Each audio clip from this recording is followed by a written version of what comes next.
here, another episode of the Growth League podcast. I'm with my guest, Peter Wiley. He is the Director of Marketing and IT at Hothead Burritos. For you, those of you that don't know about the brand, it's founded in Dayton, Ohio back in early 2000. Specialize in customizable Mexican-inspired food and known for a lot of different options you can build and 16 different signature sauces. I would imagine ranging from like your grandma's nice and mild to holy shit.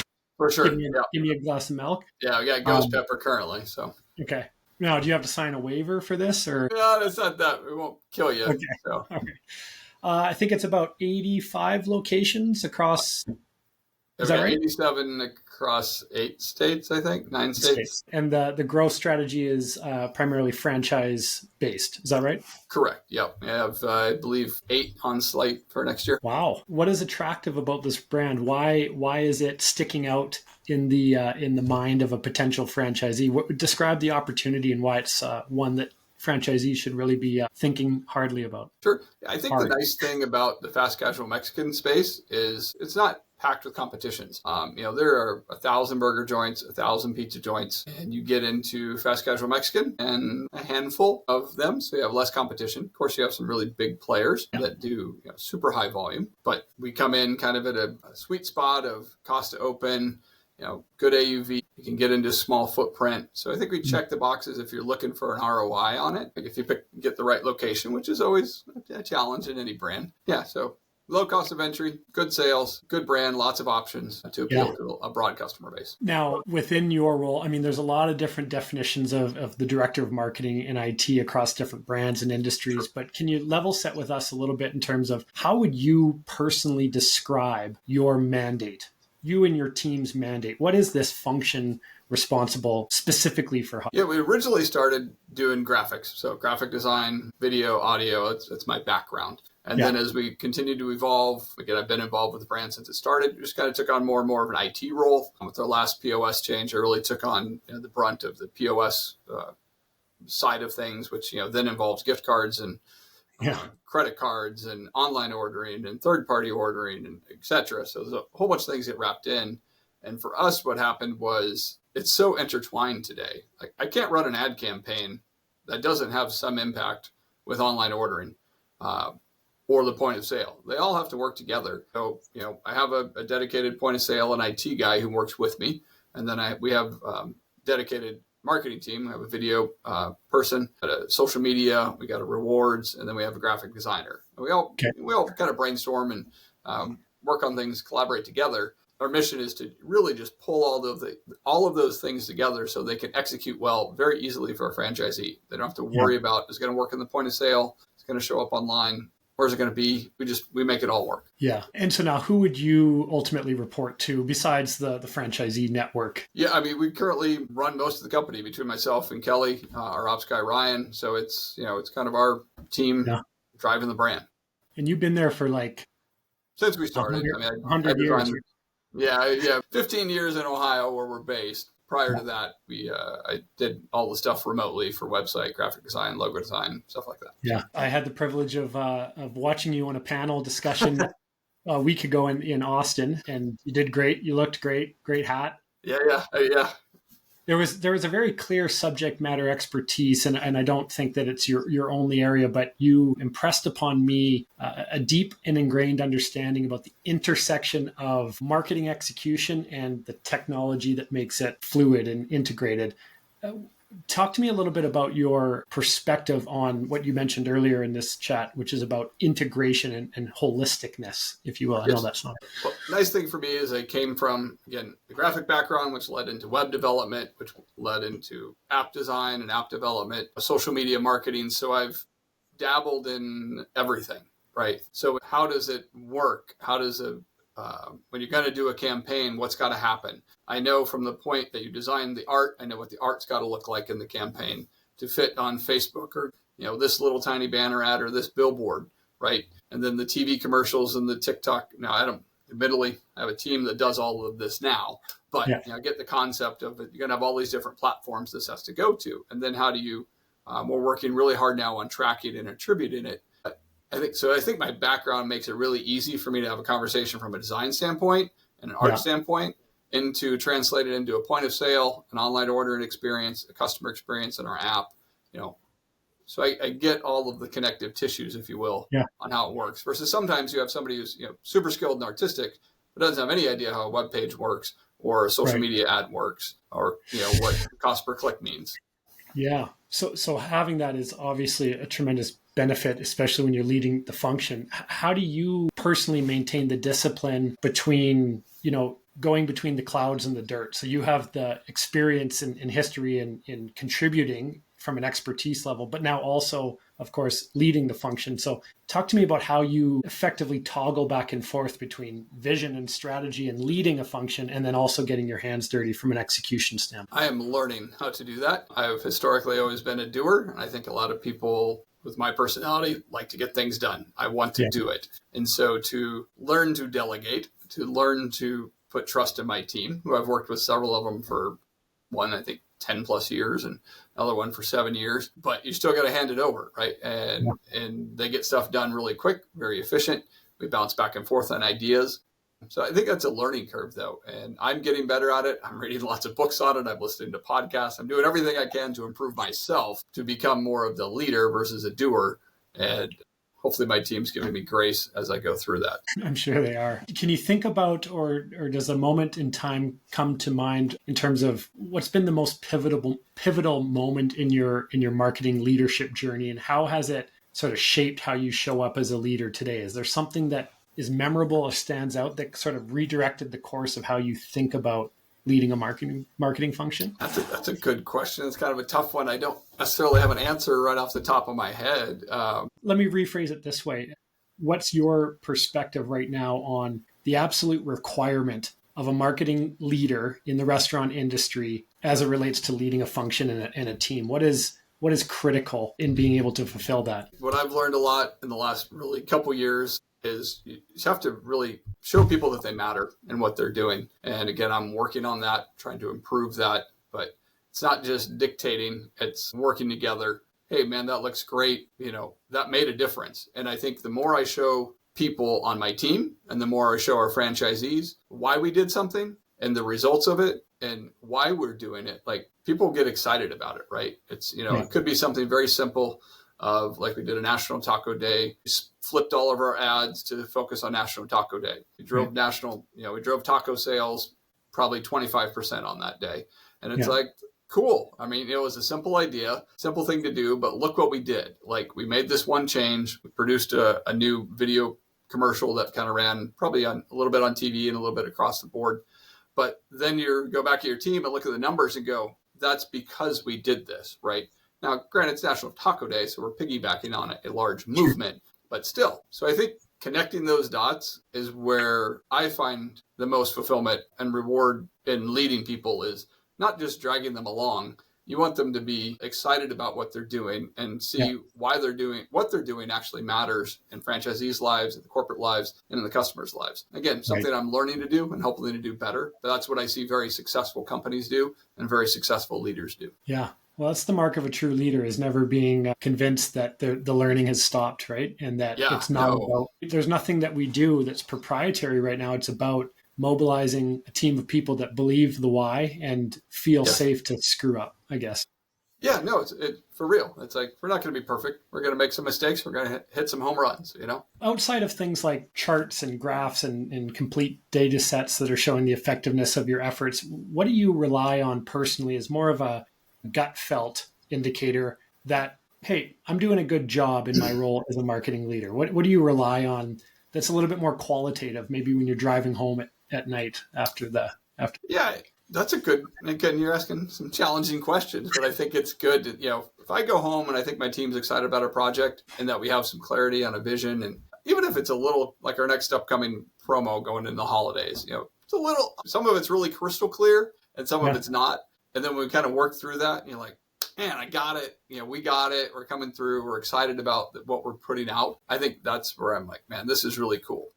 It almost doesn't matter the success of the campaign in that moment, because that's not going to be for another 30 days, 30, 60, 90 days. But in that moment as a team, we're like, man, this is really cool. It's really exciting. Yeah, I can tell you that you really, based on previous conversations and even what you're sharing today, I can tell that you put a lot of emphasis and value on team dynamics and using that as meaningful as a KPI of success as cost per click or cost per conversion is like, Yeah.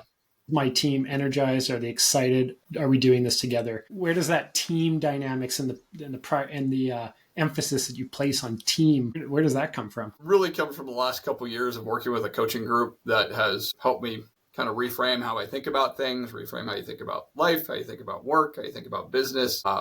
And that was not always if you asked me a couple of years ago, it might not have been my answer. So again, always trying to get better, study what people do, successful people do and do it. I just think it's fascinating because of your history as a self-admitted doer and an expert in certain domains. It's not an easy leap to fully embrace the idea of you can stop one of us, but you can't stop a team of us. Yeah. Right. That's awesome. It's a good adventure. Yeah. Superpower is an Achilles heel. What would you be willing to admit is your superpower as a marketing leader? Is probably really being able to grasp 360 degrees of a concept or an issue. And I can talk you all the way around from the art creation to the order fulfillment to the, in a store, how it affects a crew, all the way down to what's my numbers and my point of sale and what's my, how did that do? Right.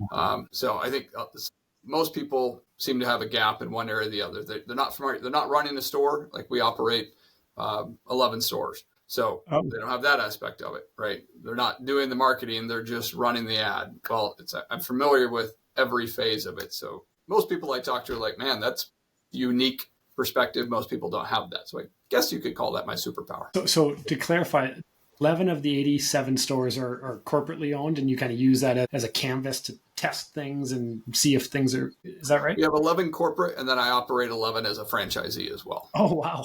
Yeah. That's a very... We kind of have 20 that can be our guinea pig, but I may do something in my 11 stores, which I'm partners with my brother and Kelly. So it's not just me, but they may try something a little bit different. They're in Northeast Ohio in the Youngstown market. And then our corporate stores in Dayton have more franchisees around us. So it can be a little more challenging to try something when you can impact other franchisees versus Youngstown is pretty much only the stores we operate, which we acquired from a franchisee who was retiring a number of years ago. So they got it's a really solid team up there. They do great. I know if we put something in there to test, they'll give me great feedback. What a unique advantage. I mean, a lot of brands, marketing departments, they're constantly gauging, is what we're doing, does the franchisee network appreciate this? Are they seeing the value? Yeah. You have an opportunity of instant feedback loop because of your franchisee. Yeah, wow. You get instant, like text message, that sucked or that was awesome. Yeah. But I mean, even when you're approaching the formation and launch and execution of campaigns, you have the ability to look at it through the lens of, as a franchisee and as the franchisor, right, from the marketing department. Yeah, wow. I always tell people, any decision we make impacts us 20 times. Yeah. Our largest franchisee, I think, is 7 stores. So it's like we get twice the impact of anything. So if we're changing something that raises cost, it impacts, we're making a very thoughtful decision to the best of the brand. And we're writing a much larger check than most of our franchisees because we have 20 stores that we're dealing with. What's your Achilles heel as a marketing leader? Probably not being organized enough. So one of my team members, Coriel, we use a checklist type system to try to keep us organized. I'm like, you gotta, not just the other guys on the team, me too. Like, I'm good at coming up with ideas, good at brainstorming, but there's some tests that say, I don't want to be the finisher, right? I want to come up with the idea, even maybe shoot the commercial. I do a lot of voiceover work for us. That's cool. But I don't want to edit the video. I don't want to edit the audio. I don't want to finish the graphic.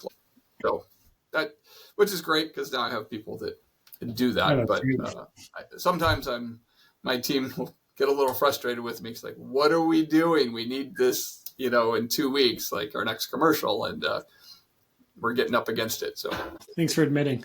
Yeah.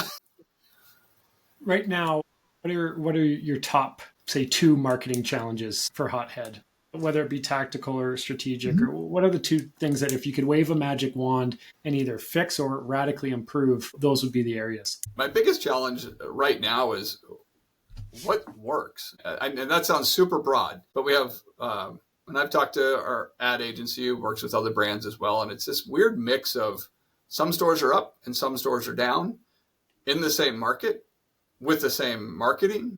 What is it? What do I need to pivot? Or you have a couple stores isolated. You're like, what can I do to pivot there? Because there's so many platforms out there now. Do I dump it all into influencer marketing? Do I put it into digital? I can't do radio or TV because the market's too big and I don't have enough locations. So the magic wand would be, what do I need to do in this? What will work well in this specific market? Versus it might be working well in Dayton, but it's not working well in Youngstown. Why? Yeah. How do I fix that? And you have the desire and appetite to invest heavily, but not without knowing, what works. And so I think a lot of marketing leaders are in your same boat. For their sake, can you explain a little bit, now understanding that the problem may not be solved yet, but how are you taking steps in terms of the clarification of what works? And like, how are you attacking this challenge? Right now, we're looking at what stores, what's running in what market, right? Which you kind of think, oh, you should know that. You're the marketing guy. Well, yeah, but again, we have 5 co-ops, all with different budgets, all in different parts of the state. One's in Florida. So sitting down with our ad agency and, what's running? Okay, well, should we be running that? We're spending X amount on billboards. Should we be doing that? We're not spending any billboards in this market, but we're spending, $10,000 in this market. Is there any difference between the two results, right? So maybe I shouldn't spend $10K on billboards here because it's working fine over here without them. The influencers, the big thing right now at this point in life is trying to figure out, are influencers worth it? How do you create content? And that's one thing we're working through and figuring it out. Seems to be a theme at the conferences as well. Like, how much money do you spend on them? Where's the value? How do you find them? They're magical little unicorns. So, why is it so important in your mind that this gets solved? For me, it's a personal conviction, or I'm not sure what the right term is. I'm spending franchisee money, right? They're contributing to the ad funds and trusting that we're making the best decisions possible. So I take that very seriously. Again, my stores are impacted as well, but like if you're giving me your money, fiduciary responsibility to make it be as successful as possible. So I don't want to just take it for granted that it's working. We want to actually pay attention. And to that end, we just brought on a CDP, which we're just onboarding with, but to give us more data, right? And we have a rewards platform that tells us what 20% of our customers do.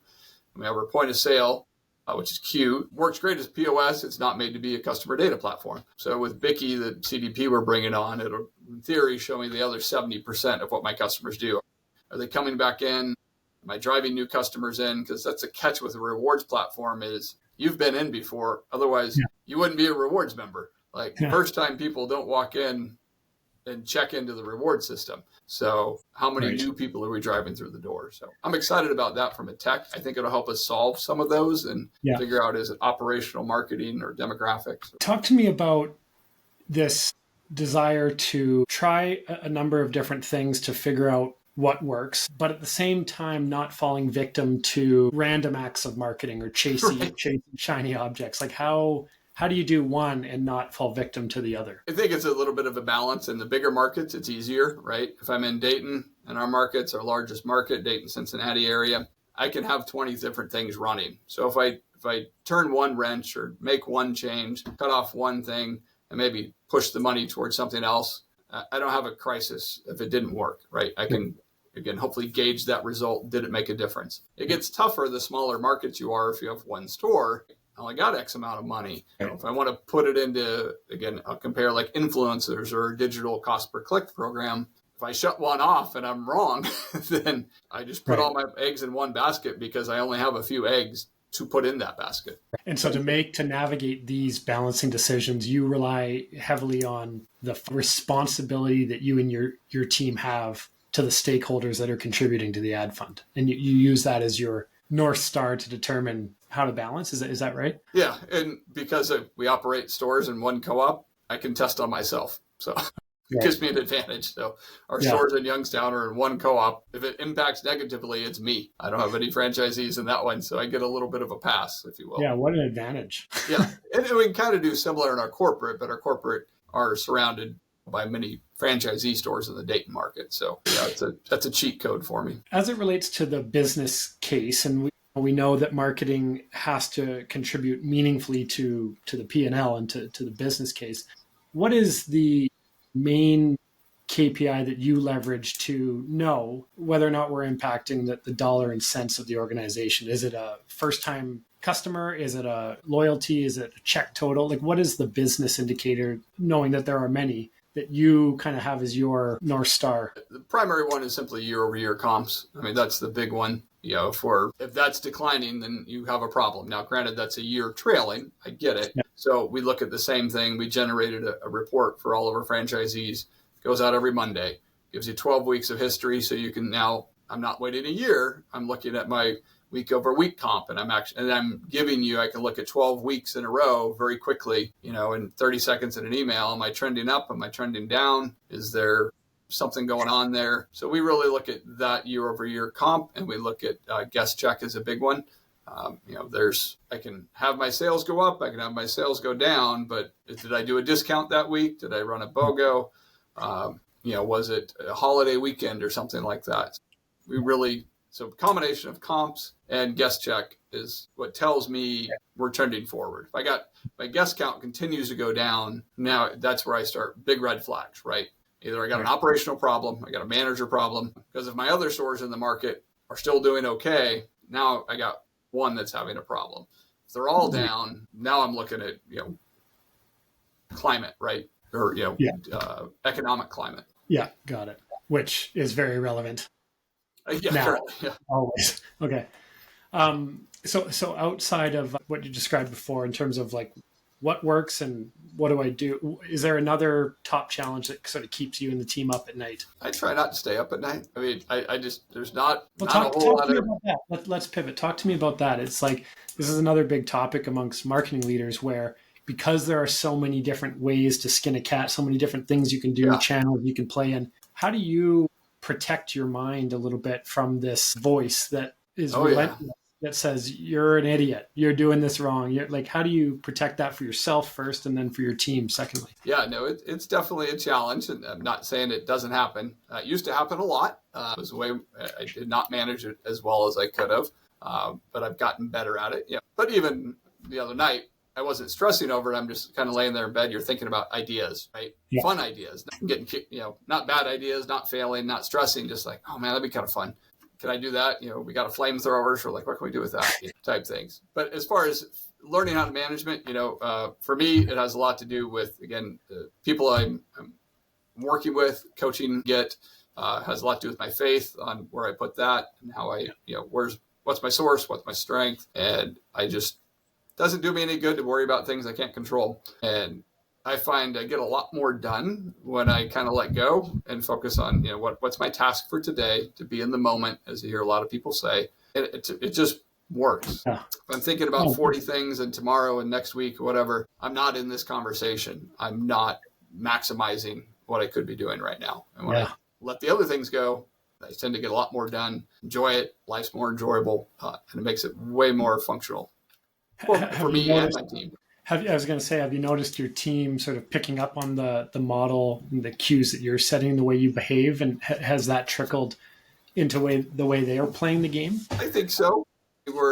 I see it, I would say, even more in the ops side. So the supervisors who actually run stores, right? Roll burritos and manage those teams. It's easier to see there because I don't get bent. I don't, if something happens, it's like, man, that's not great, right? The HVAC just blew up, but we got to roll with it. We got to get it fixed. What can we do? Versus, oh my gosh, the world's falling, right? So that relaxes everybody in that situation. They know, going to get through it. We're going to figure it out. Let's talk it out in-house on the marketing team. Going to communicate with them. Hey, I'm trying to get better at this. Give me some feedback. So I hope so. That's my goal. Yeah. Tell me a little bit about your working relationship with any external partners, and how do you facilitate a scenario in which they're accountable to the same things you're accountable to? It really feels like a team. What is your playbook on facilitating the most effective marriage between someone outside the walls and your team inside? I really want them to like me, and not as an ego thing, but I want to be their best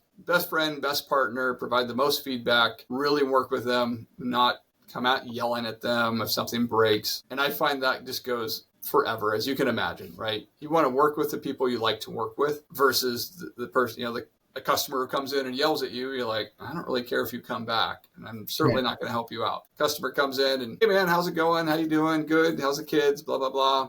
That goes a long ways towards just making people feel appreciated and that what they're doing matters, and that we're a partnership, as you hear a lot of people say, instead of just a vendor. Vendors, there's customer service, which you can provide, or there's hospitality, which you can provide. I'm working on the hospitality, not only in the restaurants, but in my partnerships with the vendors. So we have really good relationships with our point of sale. DoorDash can be receive a lot of critique, but we have a great relationship with our DoorDash rep. Yeah. So that's how do you achieve being liked, but also inevitably you're going to have accountability conversations at certain times. So how do you achieve both? I think when people know you actually care about them as a person, and you can separate, DoorDash, I may want to lower commission, but you know what? That's not within your power. What can we do to maximize this? And they know you care about them and that you're friends with them. And, there's a balance between being a friend and I hear what you're saying about being, business, right? But it makes the accountability easier to be like, dude, this didn't work. Like, you told me this. It's like, might not even be your fault. Most of the time, the people we deal with are, 2 or 3 levels down from a developer, right? So if software breaks or point of sale has an issue or something doesn't run right on a DoorDash promo, I'm not coming at them, attacking them. This happened. What are we going to do to make it right? What are we going to do to fix it? I just think that wins. When they want to help, they want to solve. We're part of a team. When you win, I win type thing. And it's not fake. I generally mean it. Yeah, no, I can feel that. Peter, leave us with this. What for a multi-location franchise brand in the restaurant space, what is going to be the difference between the brands that win and win big over the next couple of years as compared to those that don't? Is there one thing that you think is just, this is going to be the difference maker from a marketing perspective? I don't think it's changed. I think it's the same game it's always been, just different pieces on the board, right? You got AI coming in. Are you going to pay attention to it? You're going to learn to work with it, figure it out how to maximize it?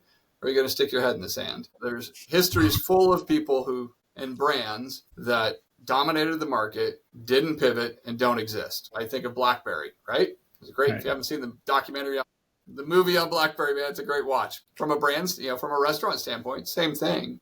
You see brands like McDonald's and Chipotle that have In-N-Out Burger, been around forever, and they may still be the exact same core thing they are, but they've pivoted with marketing. They haven't just stayed, we're just going to do this. Yeah. They figure everything out. Now, it helps when you have hundreds of millions of dollars in budget to figure them out, but that's something to aspire to, not critique them for. Well, we could go on, but I really do appreciate you giving us a small peek into, the way you're playing this game. You're very people and heart first, and that extends to your internal team, your stakeholders, and your external team. You like to tinker, but you also understand the value of consistency and discipline. And so for all those reasons and many more, I've got the chance to know you a little bit. I really admire the way you're playing this game. And I think you add a lot of value to other marketing leaders that have that relentless voice in their mind telling them you're not enough. So appreciate it. Hey, no, thank you. It was very kind words. So appreciate it. Everyone, my guest, Peter Wiley, get down to the Ohio area and get some Hothead and get that. What's that Get sauce? Up and get you some. Get up and get you some. There you go. Yeah. Don't get hit by a flame. That's my voice. I do it. So I got. That's awesome. Thank you so much, Peter. You're welcome. Have a great day.